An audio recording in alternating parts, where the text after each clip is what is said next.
Esses dias eu postei essa foto aqui, e aí uma amiga comentou: ai, que fofinha a sua agenda, eu queria muito ser organizada, mas eu não consigo ser organizada, não consigo anotar. E aí eu fiquei pensando, por que organização importa? Antes da gente pensar em por que eu deveria anotar, a gente deveria pensar por que a organização é importante para a nossa vida. Então eu fiz aqui uma mini pesquisa, anotei, e hoje a gente vai conversar sobre isso.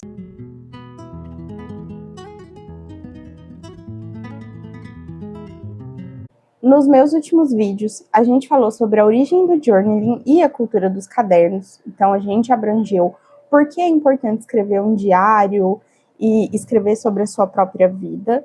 E eu também falei sobre o método Bullet Journal e como eu adapto esse método para minha organização. Então, agora, eu resolvi que a gente deveria falar sobre por que a gente precisa se organizar. E aí eu vou trazer para vocês uma visão aí da neurociência sobre o assunto.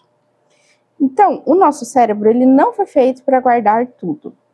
A gente tem uma visão do nosso cérebro de ser uma super máquina, né?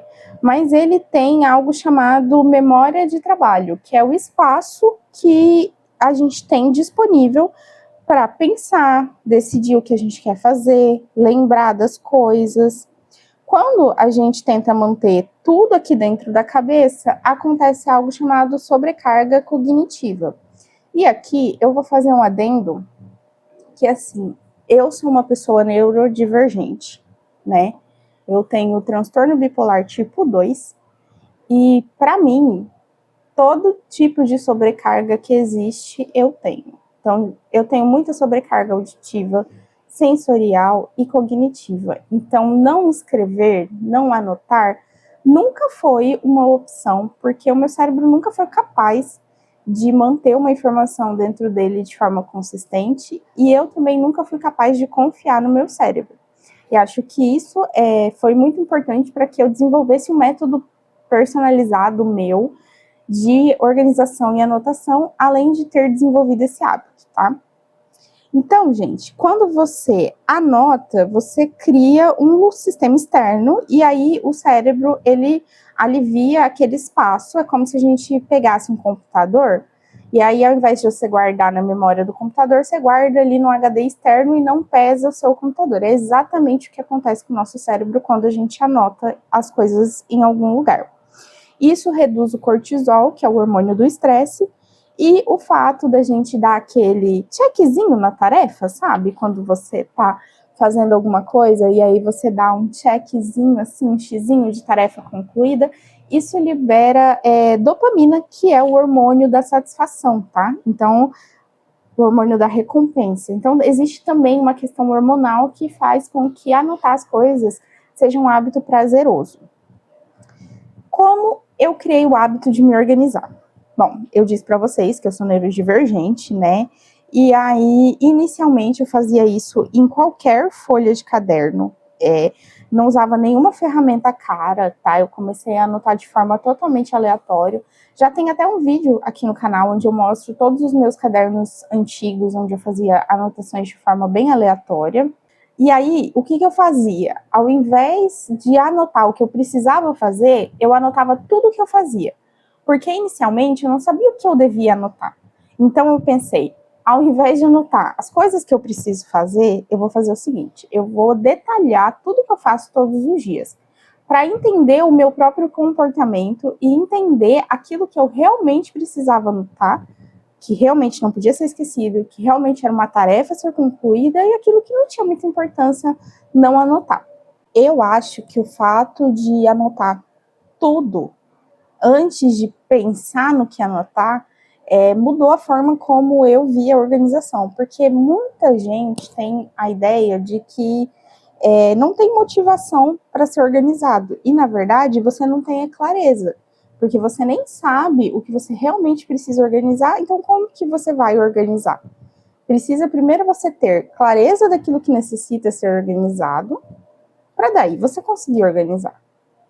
Depois que eu usei esses cadernos soltos, bagunçados, né, eu comecei a precisar de algo um pouco mais estruturado, então eu usava um planner de mesa, que era um bloco com com folhas, né? E essas folhas elas tinham tipo segunda, terça, quarta, quinta, sexta, porque eu trabalhava presencial e isso era suficiente. Eu ia para o serviço, anotava ali pequenas tarefas, e isso era suficiente. Aí eu tive uma troca de função no meu trabalho. E aí essa troca de função gerou mais demandas. E aí eu passei a precisar de uma agenda, porque o espaço do planner era pouco. Aí, eu até tenho aqui. A gente recebe essas agendas, mas eu quero mostrar, o importante não é a agenda em si, é a forma como as anotações estão na agenda. Não era bonitinho, tá vendo? Era só anotações. Eu não vou mostrar porque as informações, né? Eram só anotações. Só anotações.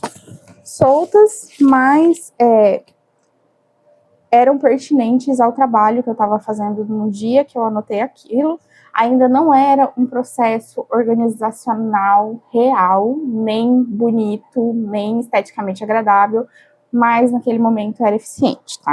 Depois de muito tempo usando agendas como essas, que eu usei 2, eu percebi que eu precisava de um espaço bonito esteticamente. Eu queria, né, não só precisava, eu queria um espaço bonito esteticamente e eu queria um espaço organizado de uma forma estratégica, pensado. Nisso eu já havia testado algumas partes do método Bullet Journal, então ali eu já tinha estruturado dentro da minha mente o que eu queria organizar, como eu queria organizar e por que eu queria organizar, para daí comprar uma ferramenta cara. Por que eu estou falando isso? Porque eu vejo hoje no mundo, principalmente no TikTok, nessa galera, né, nessa Planner Community, né, que é a comunidade de planejadores, a febre dos robonites. Todo mundo quer ter um, gente. Eu queria muito, muito, muito ter um, mas ele custa muito, muito caro.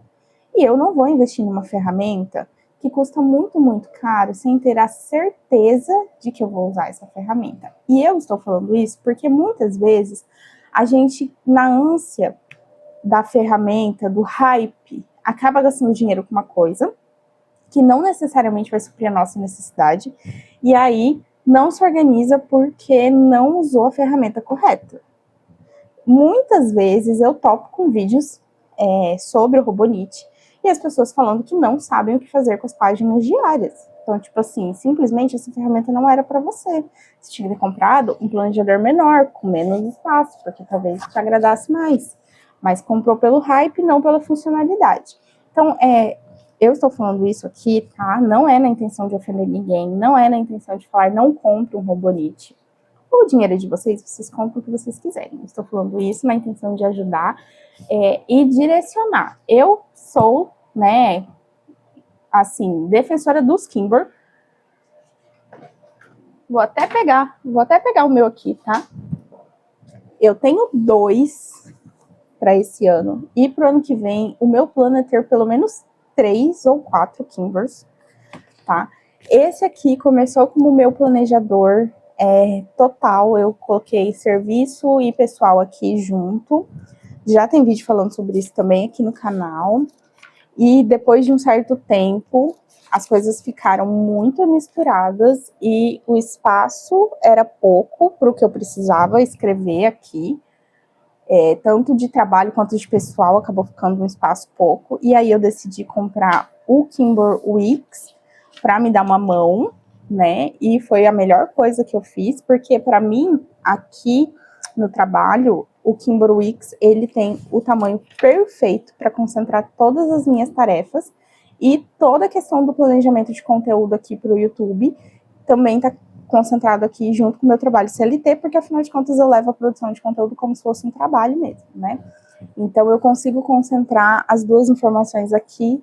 Ele tem várias páginas extras aqui atrás, que é onde eu escrevi, por exemplo, hoje o roteiro desse vídeo, e eu sou dessas, olha, eu escrevo o roteiro com tudo que eu pesquisei, que eu li, e aqui já tem o roteiro de outro vídeo. Eu gosto de ter isso na mão, muitas vezes eu faço no computador, mas eu prefiro ter no caderno, né? Senão não seria uma pessoa completamente analógica. Eu acho assim, se você quer começar num planejador no estilo Robonite, por exemplo, o Kimber é uma ótima porta de entrada. Eu posso estar muito enganada, muito, muito enganada, mas eu acho que não. Eu paguei R$ 130 já com a capa plástica nesse aqui, tá? Que foi comprado no AliExpress. Quando eu comprei, foi num surto psicótico, no meio de novembro. Eu simplesmente abri o TikTok, todo mundo tava falando de Kimberly Robonite, de Robonite pra cá, Robonite pra lá. E aí eu falei, eu quero um negócio desse, achei isso aqui no AliExpress e comprei. Eu não sabia nada sobre a marca, não sabia se era boa, se não era. E aí, o Wix eu comprei no meio de janeiro, quando eu percebi que um só tava pouco para tantas coisas. Aí eu comprei ele no meio de janeiro, eu comprei no Mercado Livre, eu paguei R$ 75. Eu acho que R$ 75 é um preço super justo para você pagar num planejador, desde que você use ele. Porque assim, comprar algo para não usar, gente, só por comprar, porque tá no hype, eu sou tão contra isso. Vocês nunca vão ver nesse perfil conteúdos de unboxing de milhares de coisas apenas, exclusivamente pelo hype. No trabalho, quando a gente anota as coisas, a gente percebe que a gente faz um monte de coisas, né? Antes eu achava que eu não fazia nada no trabalho, sabe? Muitos dias eu ficava assim, tipo, hoje foi super de boa, não fiz nada no trabalho. E depois que eu passei a rastrear tudo detalhadamente, eu percebi que eu faço tanta coisa. E isso me ajudou também a organizar as demandas, né? Tipo, a não aceitar tantas demandas ao mesmo tempo, porque parece que eu não tô fazendo nada, e quando eu vejo, eu tô sobrecarregada de demandas, porque eu não sabia que eu tinha tanta coisa para fazer naquele dia. O formato de organização também não precisa necessariamente ser analógico. Se você, por acaso, não está bem com agendas, cadernos, planners, você pode usar aplicativos como o Notion, o Trello, o Google Agendas. Eu já usei tanto o Notion como o Trello, já fizeram parte do meu sistema de organização antes de eu migrar ele de volta para o analógico, mas, particularmente eu, sinto falta de escrever, tá? Eu gosto. É um hábito que eu particularmente gosto. Se você não gosta, você pode usar um desses planejadores online. O meu marido mesmo só usa o Google Agenda, né? Acho que eu já falei isso em outro vídeo. Ele não usa nada, e ele é mais velho do que eu. E ele não gosta de usar nada físico. Ele fala que ele não... Inclusive, esse ano, ele até pegou uma agenda, mas ela tá parada lá em cima da mesa dele, e eu tenho certeza que ele não escreveu nada nela até agora. O que importa é o gesto de anotar, organizar e tirar do seu cérebro o peso das anotações, deixar para o seu cérebro fazer outras coisas, como ser criativo, por exemplo. Se você gosta desse tipo de conteúdo, continua me seguindo aqui no canal e comenta aqui qual é o tipo de organização que você prefere.